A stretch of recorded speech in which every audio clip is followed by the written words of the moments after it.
If someone disrespects you in public, don't react. Watch what happens when you stay calm for just 5 seconds. That silence will say more about your power than a 5-minute argument ever could. Disrespect is never really about the words that are spoken. It is about control, ego, insecurity, and sometimes fear wearing a loud voice. When someone disrespects you in a public space, in a meeting, in a gathering, or even in a digital forum, the first battle is not with them. The first battle is within yourself. Leadership begins with emotional discipline. If you lose control of your response, you hand over your power. True strength is quiet, steady, and deliberate. A leader understands that not every insult deserves attention, and not every provocation deserves a reaction. In any forum, whether it is a boardroom, a classroom, a debate stage, or an online discussion, composure is currency. The person who stays calm controls the room. When emotions rise, intelligence drops. A calm response signals confidence. It tells everyone present that you are secure enough not to be shaken by noise. George Bush often spoke about steady leadership during uncertain times. Leadership is not about reacting to every criticism. It is about staying grounded when pressure increases. The loudest voice in the room is rarely the strongest one. When faced with disrespect, pause.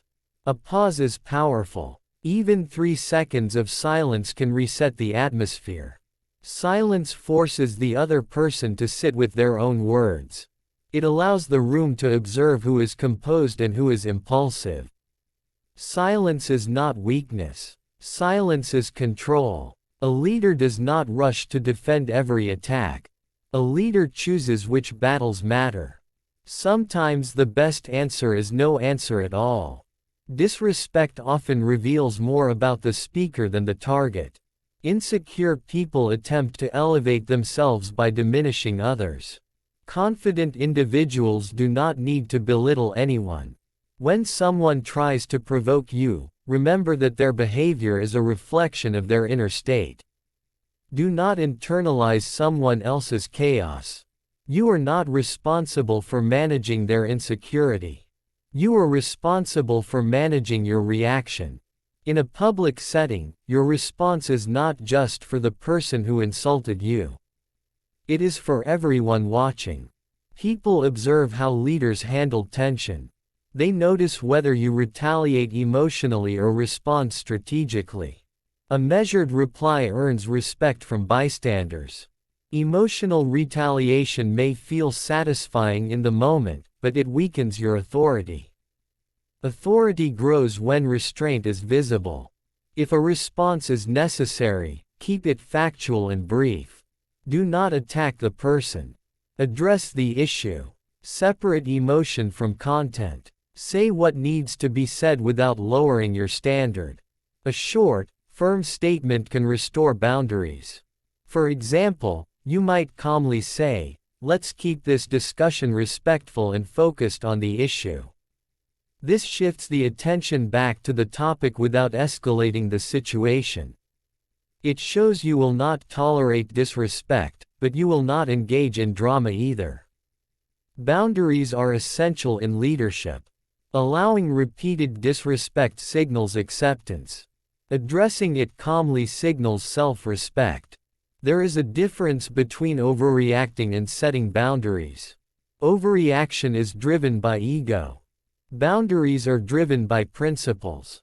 A leader must know the difference. You do not need to shout to establish authority. Often, a steady tone is more intimidating than raised volume. Another powerful strategy is reframing. If someone criticizes you harshly, extract the useful part and discard the hostility. This demonstrates maturity. For instance, if someone says, "Your plan is unrealistic and foolish," you can respond, "If there are concerns about feasibility, let's examine them." By focusing on substance rather than insult, you neutralize the attack. You turn negativity into constructive dialogue. That is strategic leadership. There are moments when walking away is the strongest move. Not every environment deserves your energy. In some forums, disengagement is wisdom. Continuing to argue with someone determined to disrespect you only drains your focus. A leader protects their time and mental clarity. Walking away does not mean surrender. It means prioritizing your mission over petty conflict. Public disrespect tests emotional intelligence. Emotional intelligence is not about suppressing feelings. It is about regulating them. You may feel anger rising. That is natural, but you choose how to express it. Strength is not the absence of emotion. Strength is the ability to guide emotion rather than be guided by it. Leaders who master their responses earn long-term credibility. Confidence plays a central role. When you truly believe in your values and abilities, insults lose their sting. People who are secure do not crumble under criticism. They evaluate it. If it is valid, they learn from it. If it is baseless, they release it. Your worth is not determined by someone else's tone. A confident leader understands that respect is earned over time through consistency, not demanded in moments of anger. It is also important to read the room. Context matters. Sometimes humor can diffuse tension. A light but controlled response can shift the energy without confrontation. Other times, seriousness is required. Wisdom lies in choosing the appropriate tone. Leadership is situational awareness combined with disciplined action. There is no single script for every encounter. There is only principle. One principle is dignity. Never sacrifice dignity to win an argument. Winning a debate but losing your character is not victory. In any forum, your reputation is built moment by moment. People remember how you made them feel. They remember whether you handled pressure with grace. Dignity under pressure builds trust. Trust builds influence. Another principle is clarity. If someone misrepresents your words or intentions, clarify calmly. Do not allow false narratives to spread unchallenged. Silence is powerful, but so is correction. Say, "That is not accurate. Let me clarify my position." This shows confidence without aggression. It protects your integrity without escalating hostility. Leaders also understand timing. Addressing disrespect immediately is sometimes necessary. Other times, a private conversation is more effective.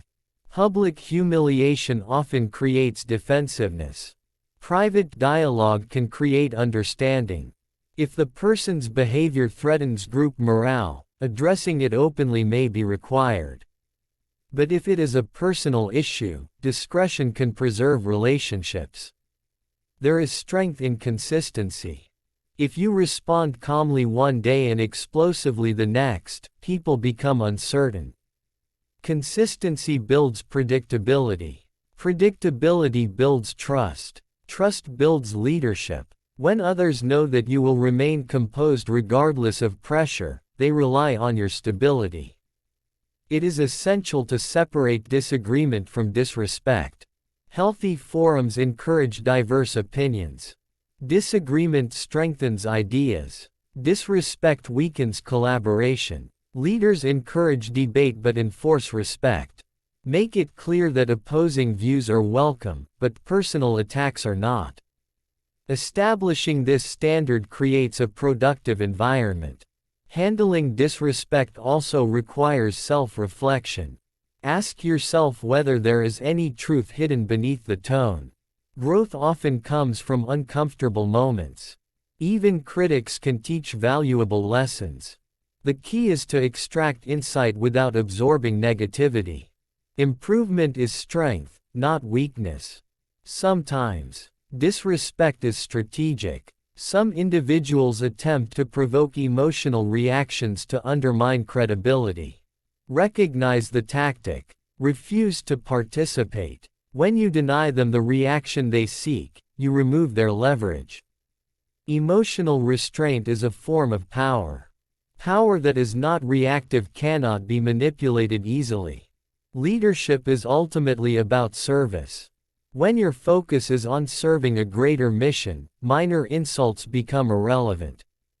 Keep the bigger picture in mind. Ask yourself whether engaging in this conflict advances your purpose.